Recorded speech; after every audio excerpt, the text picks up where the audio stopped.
দুই পায়ের মাঝখানে এক পায়ের পাতার সমান গ্যাপ দিয়ে দাঁড়াবো।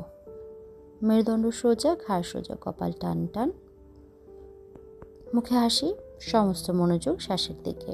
শ্বাস নিয়ে শ্বাস ছেড়ে দেব। এবার ডান হাত ডান দিকে সোজা করব। বাম পা ভাঁজ করে বাম পায়ের পাতা ডান থায়ের উপর রাখবো। এবার বাম হাত সোজা করে দিব। নাক বরাবর সামনে তাকাবো, দুই হাত লক করে মাথার উপরে টান টান রাখবো।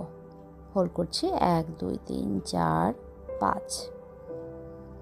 এবার দুই হাত শরীরের দুই পাশে, হাতের তালু আকাশের দিকে, এরপর হাতের তালু মাটির দিকে। ধীরে ধীরে হাত নামিয়ে নিব।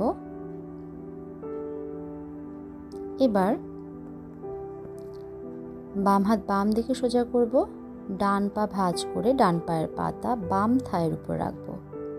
দুই হাত শরীরের দুই পাশে, নাক বরাবর সামনে তাকাবো। শ্বাস নিতে নিতে দুই হাত লক করে উপরের দিকে টান টান করে রাখবো।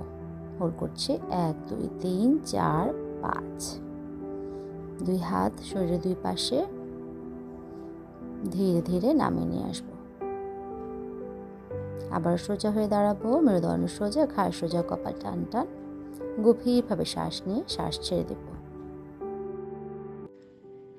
বৃক্ষাসনের উপকারিতা: মনোযোগ বাড়ায়, অস্থিরতা কমায়, শারীরিক ও মানসিক ভারসাম্য বজায় রাখে, আত্মবিশ্বাস বাড়ায়, পা, বাহু, পিঠ ও শ্রোণী অঞ্চলকে শক্তিশালী করে, সায়াটিকার সমস্যা হ্রাস করে।